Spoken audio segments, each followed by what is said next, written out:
Well, a good Monday to you. It is Monday, July the 7th. I'm Christopher Heath for News 6 Extra. And of course, we've got a lot to talk about today, but let's start with the weather. It has been muggy out there. It was a warm, a little bit rainy 4th of July weekend. Now everyone back into the swing of getting back to work. And your air conditioner probably getting a workout as well. David Nazario joins us to go over the forecast. And David, I got to tell you, I got to see some fireworks this weekend. And then I got to rack up a pretty good electric bill on my AC.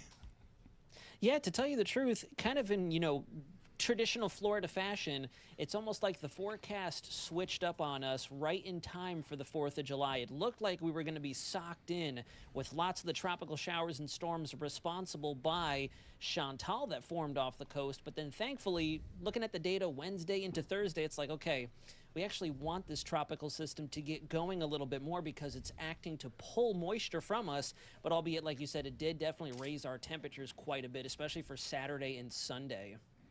Yeah, I got to tell you, you go outside right now and you can just feel it. I mean, I know this is Central Florida complaining about Central Florida weather, but yeah, you can literally wear the weather right about now.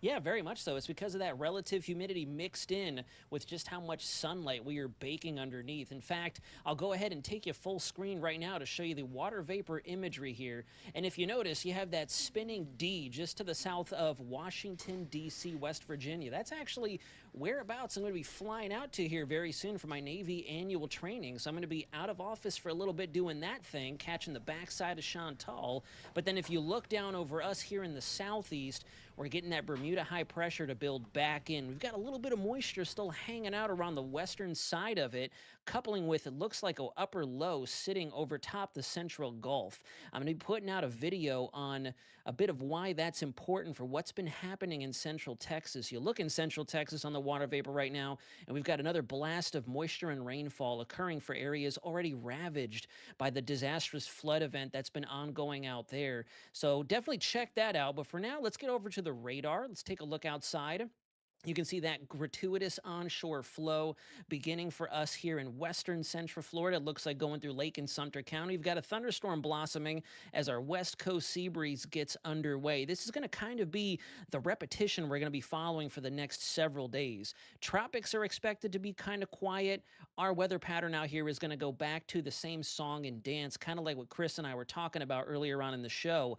Kind of just rinse, lather, and repeat for central Florida during the summertime with our daytime thunderstorms tapering off as the sun begins to set.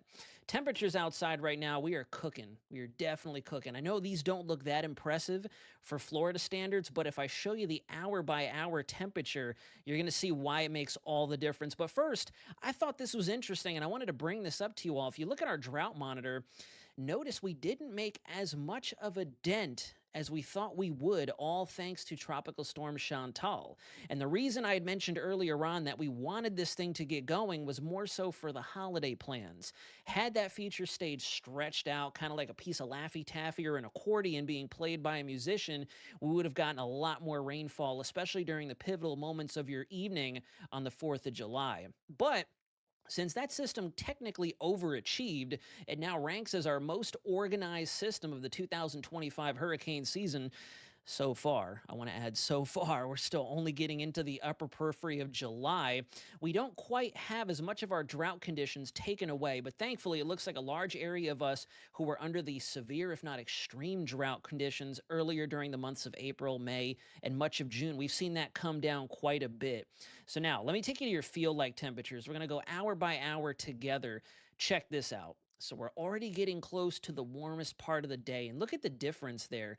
Our actual air temperature will barely squeak into those 90-degree thresholds as we go between 2 and about 5 p.m. this afternoon. But the feels like temperatures, when you take into fact the equation, we have the thunderstorms popping off out there, adding a little bit more of that relative humidity to the atmosphere, and that Atlantic high pressure trying to build back in from the east, driving up on the western side air directly out of the Caribbean, the Florida Straits, where it's warmest out there right now for this time of year. It is going to feel like triple digits, and that's going to be the rhythm we follow for a while now. Here's a look at your forecast highs for tomorrow. Again, barely making it into those 90-degree thresholds, but add about 10 to this, and you'll be sitting exactly where it is you'll probably be feeling as you step outside.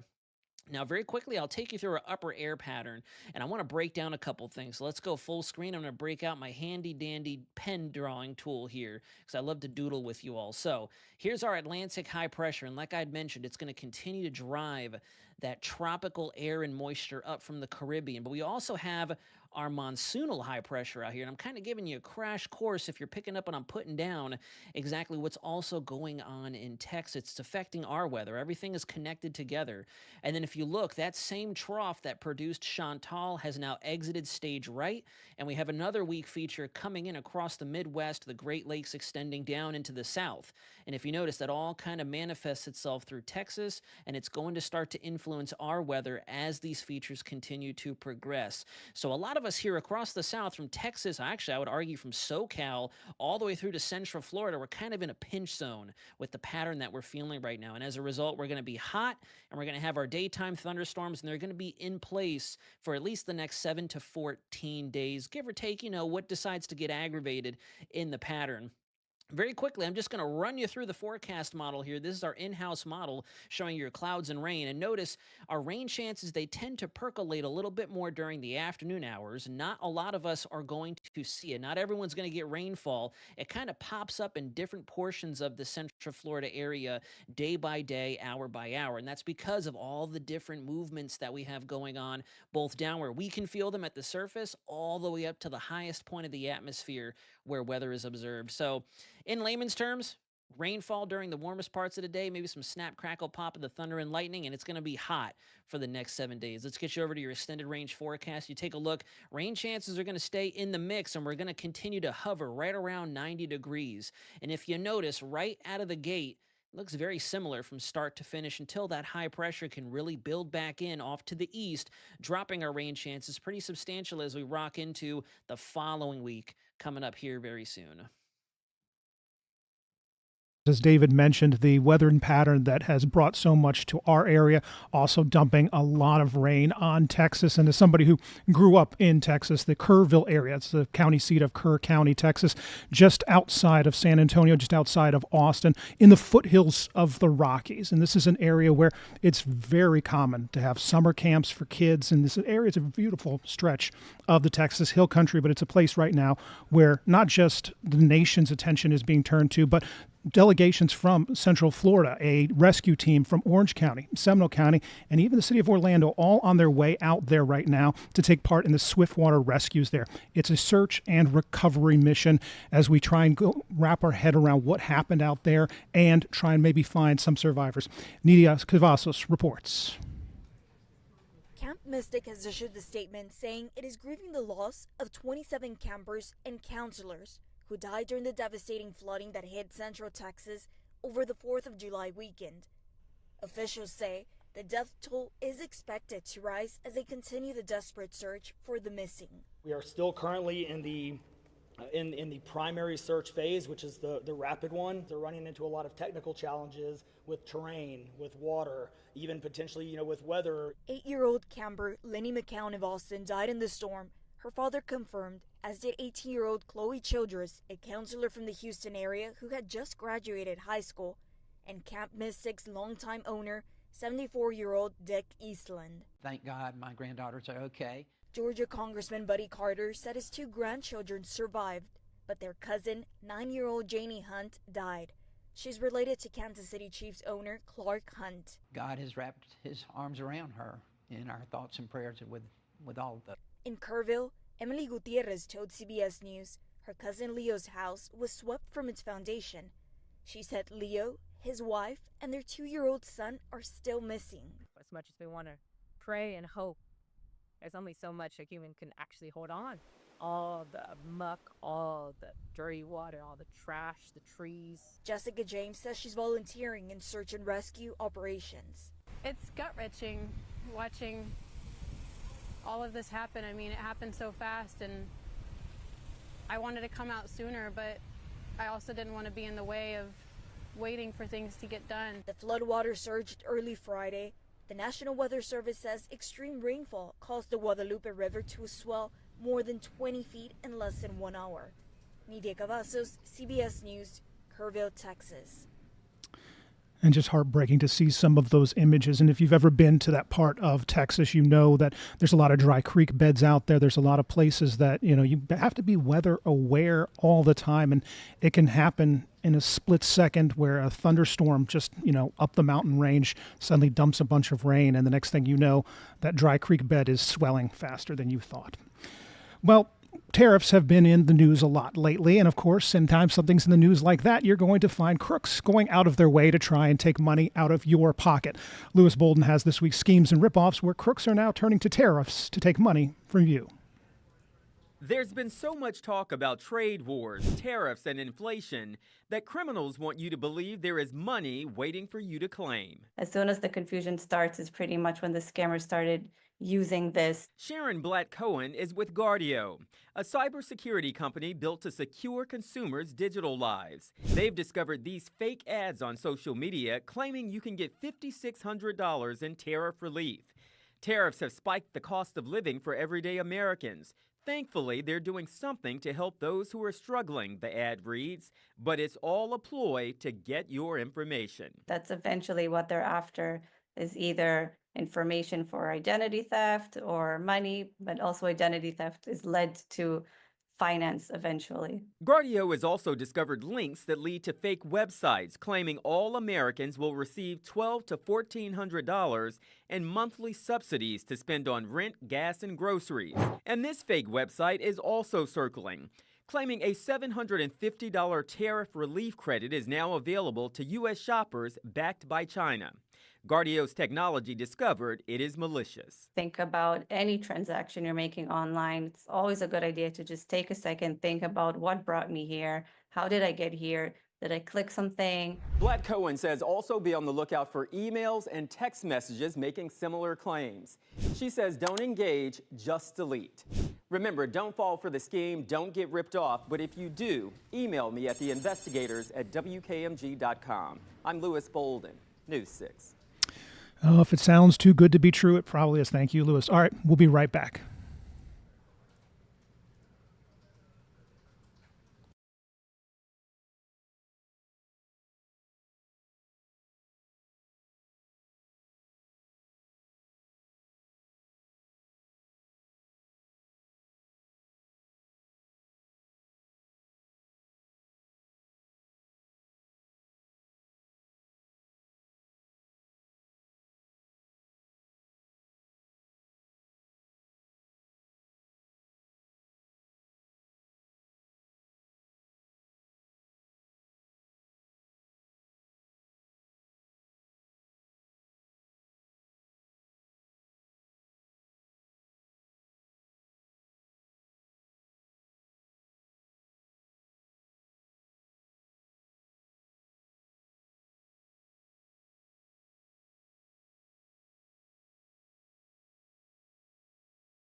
Welcome back to News 6 Extra. I'm Christopher Heath. It's an issue that every community across our nation deals with, and that is homelessness. Trying to find a way to reach out to those who are homeless and find them a place to stay for the evening, a permanent solution to get off the streets. But in the meantime, shelters can only do so much. An innovative program that's being rolled out here in Central Florida designed to go out and meet the homeless where they're at, try and give them a place to stay, a mobile place to stay for the night. News 6 investigator Donovan Myrie shows us. I'm News 6 investigator Donovan Myrie in Vero Beach. Just a few months ago, this bus used to shuttle people back and forth to casinos down in South Florida. But in a few weeks, it's going to be helping out homeless people in Orlando. This put bassinets down here because we have children who are under the age of like 16 months. Is not your typical bus. 21 beds. It's a mobile homeless sleep shelter designed and built by The Source, a Vero Beach-based nonprofit that has been running their versions of the motor coaches, called Dignity Buses, since 2021. The Source has built 5 buses in operation across the country. One is in Rhode Island, another is in Chicago, and 3 are here in Vero Beach. One of the things you said was you're trying to single-handedly erase homelessness in Vero Beach. Exactly. You think you can do it? I think we can do it. You think you can do it? If anybody can do it, it'll be Tony and Expel. Yeah, absolutely. The Source's executive director, Tony Zarbaugh, and Vero Beach Mayor John Cotugno gave News 6 an exclusive preview of bus number 6, bound for Orlando in the next few weeks. The second bus for 407 Connect, bus number 7, will be ready to roll a few weeks after the first arrives. This bus is pretty unique. The two 45-foot buses are a public-private partnership between the City of Orlando and the Christian Service Center for Central Florida. A little more excited to do this bus than probably all the other ones. Kyle McNeil and Anthony Rommel are 2 members of The Source who design and build out the custom interiors. What makes this bus so special? Well, it's not just one, there's going to be 2. So the whole thing for us was how can we go about getting more room on the bus, because all our other buses have been so compacted and tight. Each of the new Orlando buses have bunk space for 20 people with storage for personal items under the bottom bunk. This door will open up. A 21st spot is handicap accessible through a lift at the back of the bus. Kyle and Anthony see each completed project as something special. Both men have used The Source to help them get through tough times. This is, to most people, they just see a bus. This is more than a bus, isn't it? It's more than a bus. What is it? It's a safe place. It's a game changer for a lot of people. I've never met or been in a place where people just will go out of their way, bend over backwards to try to help you, make you feel good, and to get off the street. It's humbling. It is really humbling to know, even though I don't know them, I never see them, but I know they're out there, and I know they're getting the benefit of sleeping safely on the Dignity bus. And I mean, to me, that's humbling, to know that I'm part of that. In Vero Beach, Donovan Myrie, News 6. Well, for the last 2 years, Groveland has been a dark sky community. What is a dark sky community? It is a place that has taken steps to try and reduce light pollution. Now, the city today will actually be taking up a vote to try and figure out how to continue this, and it may involve putting together money to come up with new lights for the city, hundreds of lights for the city. Mark Lehman reports. You could call it a plan to preserve the stars. You may not know this, but Groveland is the first city in Florida and the Southeast to become a certified dark sky community. Now the city council is voting on a plan to replace hundreds of streetlights to maintain that certification. I'm News 6's Mark Lehman, and we're hearing about what this could mean for the city's future. You may not be able to tell in the daylight, but a big part of Groveland's natural charm is revealed at night. It's a big difference, right? Huge. I mean, it's a mind-blowing experience for people who have never experienced it before.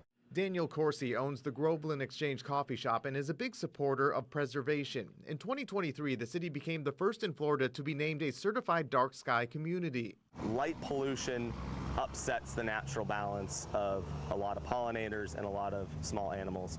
We have Orlando puts a ton of light out and Tampa puts a lot of light out. We're right in the middle of that, and we have this beautiful dark corridor. And a measure of protection is what's being voted on today. The City Council will decide on replacing 783 light fixtures that don't meet dark sky lighting standards. It will actually save money too. Right now, Groveland spends about $13,000 a month to lease the fixtures. The replacement lighting would cost around $800 less because of energy efficiency. In the case that it's both financially prudent and it's conserving our night sky, I'm all about it. Corsi says it's a win-win and comforting to see a commitment to preserving the night sky. Sometimes growth can be frustrating, but it's nice to have people come in who appreciate what we have. Now, the measure to replace the streetlights is part of the City Council's consent agenda, which typically means it's expected to be approved. That meeting gets underway at 7 this evening. In Groveland, Mark Lehman, News 6. All right. Well, this next one is one that those of us who've ever had to sit down and do headshots professionally have gone through. You sit there and a professional photographer takes your picture. Well, normally it's for work or, business, that kind of stuff. But in the ever-evolving world of online dating, many singles are turning to professional photographers for that wonderful image to showcase their best self when they're out looking for a little love. Derek James explains. Cheers! Yes! Alicia Anderson is taking a shot Beautiful. at love. I've had quite a few friends find success in dating online, so I decided to recently make that switch. At 36, Anderson is seeking genuine connection. When I was initially making my profile, I was struggling to find pictures to put of myself. I felt like I had to crop all my friends out, and nothing truly captured myself, my personality. Get that beautiful pose. Not long after, she noticed Shannon O'Malley's online dating photography on Instagram. It has become the biggest bulk of my business. A professional photographer for over 15 years, O'Malley's focus for the last 2.5 years has been helping singles, ranging in age from 25 to 70, create standout images for their dating profile. These are people who are serious about getting out there and wanting to find love. Is there stigma around hiring a pro to shoot dating profiles? Absolutely, there is. So yeah, some people may not tell their friends or family that they're doing this, but then a lot of what I hear back is that once they get their photos back, they're proud to show them because they feel good. A feeling O'Malley says she needed when she stepped into the world of online dating in her 40s. Good. It led her to her husband of 4 years, and it helped her see her true self again. Good. But it just gave me this profound empowerment of oh, there I am. We can lose sight of ourselves easily. An important lesson O'Malley passes on to clients like Anderson in each one of her shoots. The pictures definitely have worked for me, but also I just feel so good about myself. And that, she says, is worth the investment. Derek James, CBS News, Minneapolis.